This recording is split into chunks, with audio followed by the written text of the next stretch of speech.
Vlogs! So for today's video, magluluto ako ng bangus sinigang sa bayabas. So sa kaldero natin guys, pinakuluan ko na yung bayabas, andyan na din yung kamatis, sibuyas, yung luya, naglagay na din ako ng asin, paminta, at saka yung siling haba. So, nag-mix-mix na siya dyan. Actually, matagal ko nang pinakuluan yung bayabas. So, yung iba na sobrang hinog na, piniga ko yon. So, yan yung nakikita nyo guys na iba dyan. Ito. Ano to, medyo hilaw-hilaw pa. So, hindi ko na siya dudurugin. Hayaan ko na siya dyan. So, ito, medyo malapot-lapot na. Actually, wala naman akong inilagay na pampalapot.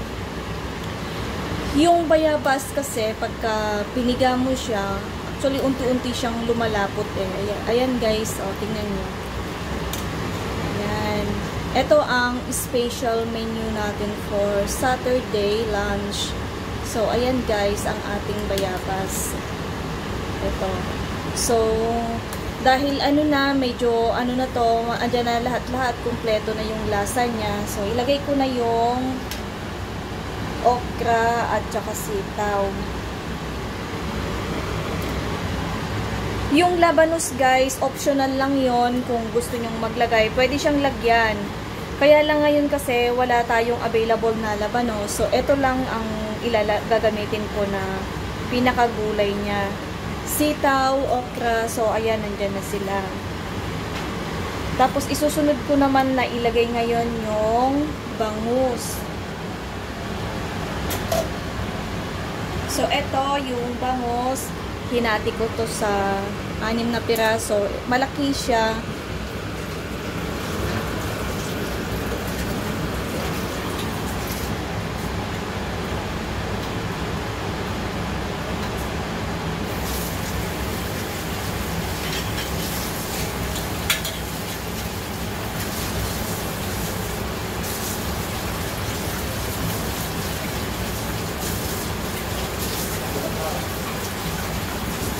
So, ayan guys, takpan lang natin at hayaan natin siyang kumulo.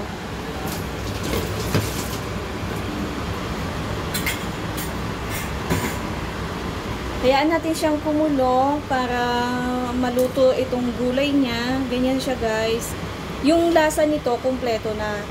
Asin, paminta, sibuyas, luya, at saka yung, ayan, yan, yung ano na yan, pinaka-highlight niya ay yung bayabas, siling haba.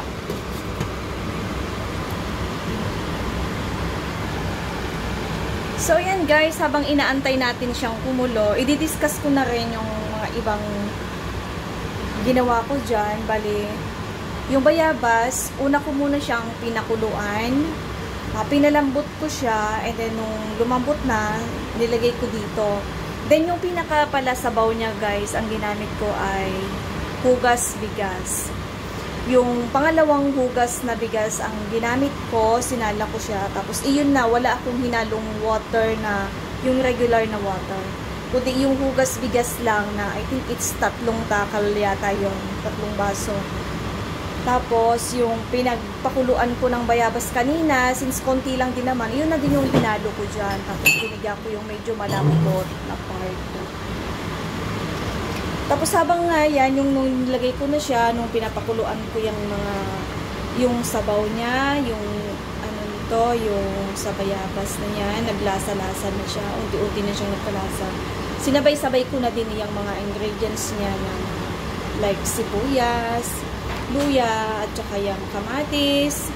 Tapos, itong siling haba niya. So, ayan, malapit nang maluto yung ating gulay. So, palambutin ko lang ng konti yan. Anyway, isi-share ko lang ito ha.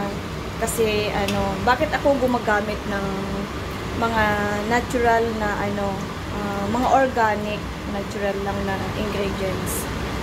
Bawal kasi kami dito sa bahay, bawal kaming gumamit ng mga pangsigang na katulad ng mga Knorr or mga Maggi kasi yung pinaka-content noon guys, meron siyang either wheat or cornstarch.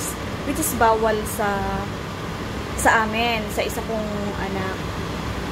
So, gumagamit ako ng either kamyas, kalamansi, dalandan, kaya eto bayabas. Yan yung mga ginagamit kong pangsigang.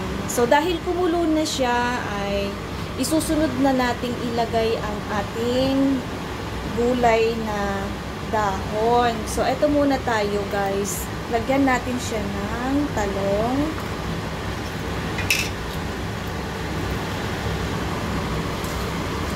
Tapos, etong dahon ng kangkong.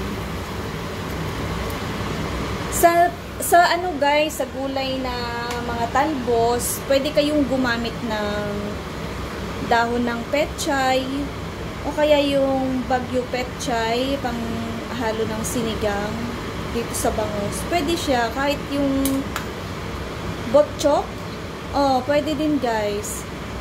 Basta kung ano yung preferred ninyo na gulay na ilagay dito.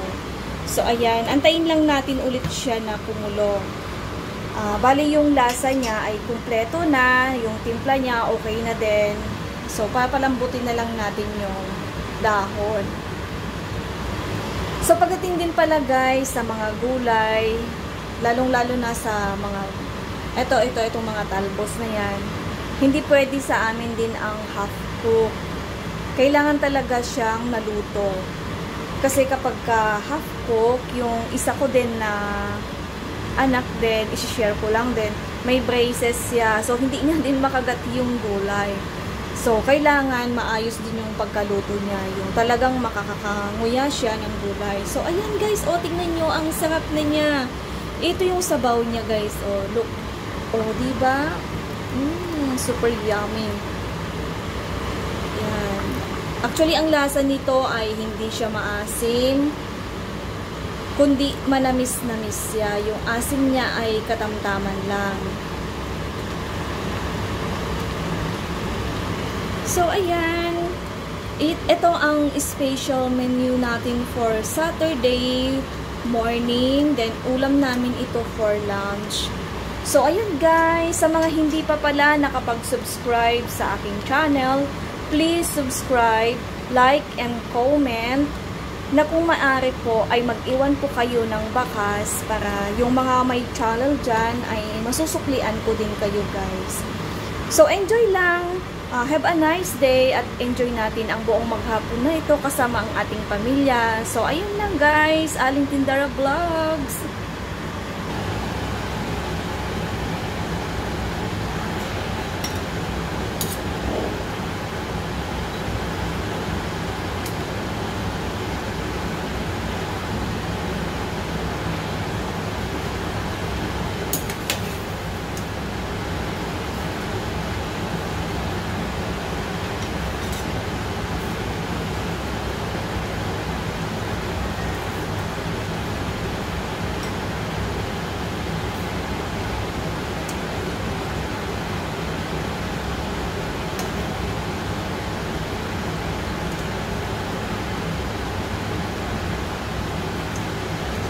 So, eto na guys, ang ating niluto na bangus, sinigang sa bayabas. So, eto, super yummy. Yan. Diba? Ang dali lang niyang gawin. Napaka-simple at napaka-madiskarte. So, ayan guys, enjoy your eating.